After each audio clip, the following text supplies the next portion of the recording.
Hello, welcome to another edition of the Pace Report, reporting live here at the Gatehouse here at Harlem Stage, here in Harlem, New York. DJ Rich Medina tonight is celebrating a milestone, 10 years of a program which he created called Jumpin' Funk, which centers around the music and legacy of Fela Kuti, who hails from Nigeria. In fact, he's been hailed as the African James Brown, and throughout the 10 years, he's introduced a lot of music fans around the world to his music. In addition to that, there's been a resurgence of Fela's music via the musical Fela and the group Antibalas, who conducted and produced the music for the musical. He also produced another amalgamation called the Afrobeatles, where he takes music of Fela and fuses it with the Beatles.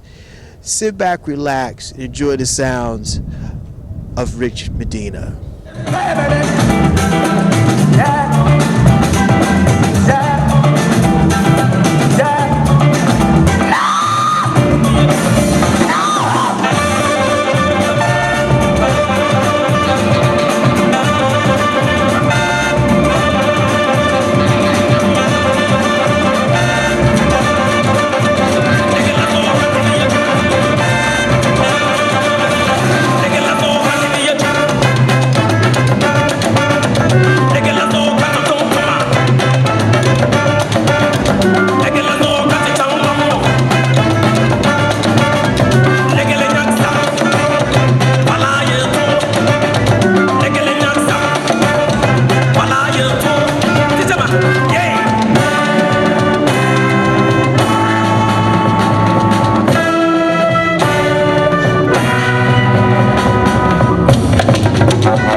Jumpin' Funk, this is something that you've been doing for almost a decade, and you're not in a box. You keep musically stretching the bounds as far as producing and as well as producing sets for music genres all over the world. Sure. Jumpin' Funk, we are in the middle of celebrating our 10-year anniversary, and it's really been a blessing, to have this event go on for this long and have it be based on what it's based on, which is the music and sound of Fela Kuti first and foremost, and has transitioned into more of a Afro-global perspective over time. But just feeling really blessed and really lucky, to have an event as a disc jockey and functioning solely as a disc jockey, and have an event to last 10 years is kind of dog years for us, so feeling very, very lucky about that. Rich, you were kind of ahead of the curve because, Fela has gone through this really second resurgence. And I remember seeing Fela when it was in Brooklyn 4 years ago. Right. Yeah, it's really interesting that, when I first started incorporating Fela's music into my DJ sets, which was 1992, 1993, people weren't finding it sexy at all, I vividly remember running people out of the club with Fela records because it just didn't hit home. In my mind, I'm like, this is the James Brown of Africa. How do you not get it? But I think that sometimes you have to spoon feed people the things that they need in order for them to absorb it. So I wasn't discouraged by it. I stuck to my guns and kept studying. And that's what really helped me learn how to give the music to people. I think when I first started playing it, I was just, this is in this tempo, it mixes, let's go. But maybe it's coming after the wrong tune. So coming after a certain tune, coming after a female vocalist like Shaka Khan, and then playing a Fela record in a club in 1992, it would create an explosion, and the explosion would send the dance floor running. So I had to learn the right time of night to incorporate the music, the right songs from him to play in front of which people, how to dose people with the music, and in due time, just studying the dance floor, studying Fela's music, studying Afrobeat music, and studying my peers, studying other DJs that I look up to, and finding the strengths in their presentation and things that they did that I thought were interesting, that made them unique, and tried to create my own unique presentation, and I used Fela's music to do that. And now, you know, it's the sexiest thing on earth. So it says a lot for sticking to your guns, and I'm really glad that I did, because at the time when, even pre-Jumpin' Funk, you know, when I first started dealing with Fela's music, people were not having it, at least not in my experience. How did you get exposed to Fela's music? I was exposed to Fela's music by well, let me start by saying I had heard Fela's music a number of times in college. I went to college at Cornell University. It's a very open-minded, artsy town, so, you know, a lot of reggae culture, a lot of world music culture.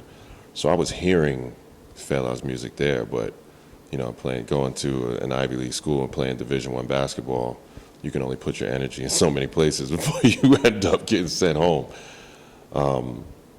And upon coming out and coming to Philadelphia, I met a record dealer named Ari Sachs, and we became fast friends. And through the music that I was buying from him on a regular basis, he pulls out this record, you know, the best of Fela Kuti. And he's like, you know, judging from the things that you've been buying from me, I think that this would be up your street. You should take this, and it's on me.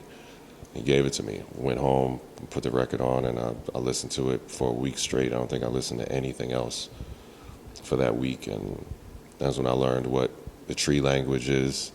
You know, I couldn't tell, it was this brother speaking patois, it was just some kind of offshoot reggae thing. Oh, it's from Nigeria. Oh, this is African. Oh, wow. And it's fundamentally funk with a syncopated drum presentation and some very, very difficult, long musical arrangements.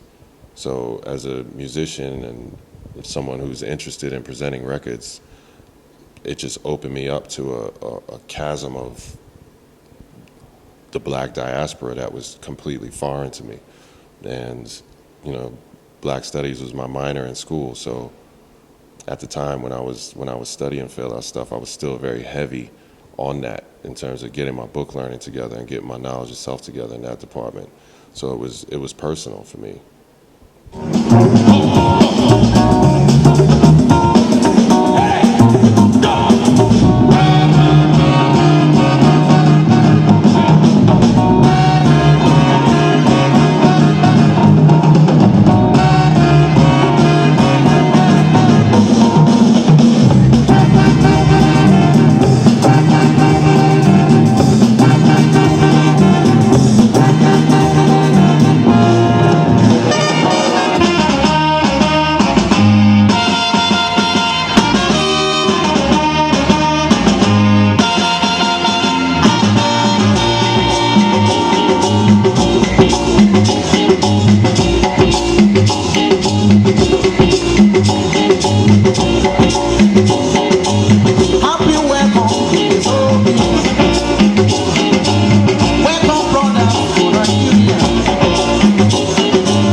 One of the things I really admire about you is this project that you have done where you've taken Fela's music and mixed it with Beatles music, Afrobeatles.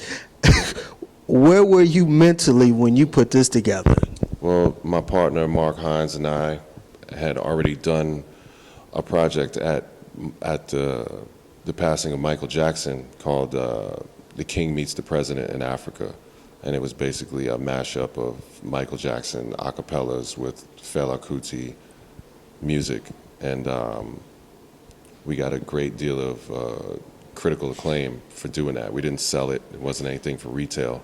But we got a great deal of acclaim for it. And then we just let the project sit. And it's still alive. You can check mjfela.com, and it's still there. All the music is still there. But with the Afrobeatles thing, we were in a car together, and we look up at a billboard and we see the Beatles and an Apple logo. I'm like, whoa. You know, what deal went down so that the Beatles are suddenly available on iTunes? Whoa, that's interesting. So we started researching that. then all the video games, the musician video games that started coming out, you know, have all the music parts to whatever musicians are on the game. Their music is there separated as stems, as if it were a production session.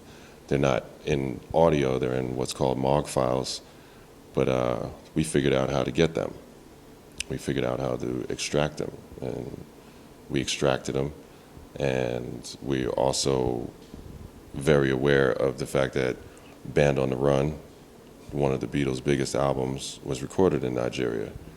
We're also aware of the interesting relationship between Fela Kuti and Paul McCartney, and the fact that Fela Kuti had Paul McCartney and the Beatles removed from Nigeria and claimed that they were thieves and they were taking his music.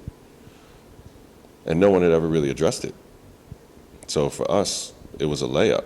You know, you have the consummate rock and roll band, you have the consummate protest musician who had a short tenure together on volatile ground that didn't go that well, and no one had ever really incorporated them together in a musical presentation. So we took those acapellas and those parts and chopped up some Fela songs and arrangements that fit the vocals.